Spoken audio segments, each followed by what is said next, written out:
ሰላም ጤና ይስጥልን የተከበራችሁ ወንድሞች እህቶች እናትና አባቶች እንዲሁም ህፃናት አሁን የምንገኘው እማማ ዝናሽ በጎ አድራጎት ድርጅት የኔዲያን መመገቢያ ስፍራ ነው። የእማማ ዝናሽ በጎ አድራጎት ድርጅት በየቀኑ በርከት ያሉ አቅመ ደካማ ወገኖቻችንን እየመገበን እንገኛለን። እናንተም ደግሞ ነዳያን መመገብ የምትፈልጉ ሰዎች በነፍስ ይማር ስም መንፈሳዊ በዓላት ስታከብሩ እንደዚሁም ደግሞ ከአደጋ የተረፋችሁበት ቀን በፈለጋችሁት ቀንና ጊዜ በየቀኑ ነው የነዳያን ምገባ ያለው።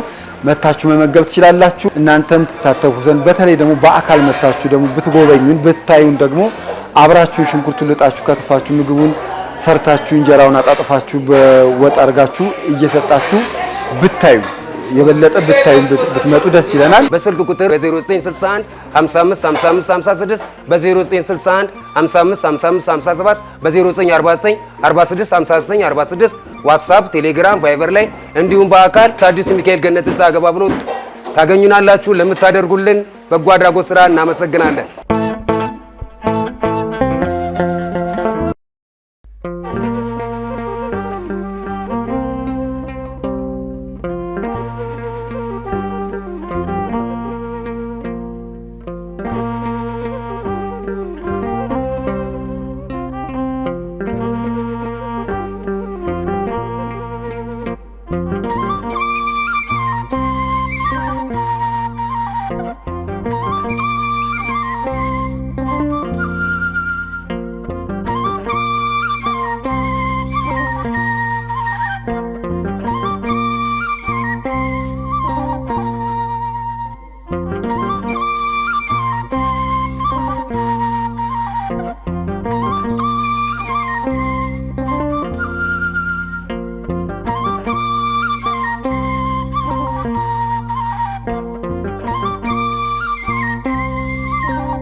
እንደምን አረፈዳችሁ።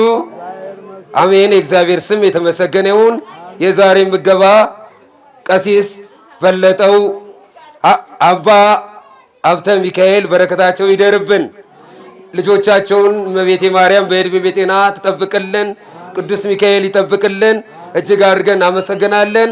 ቀጥታ ወደ ምገባው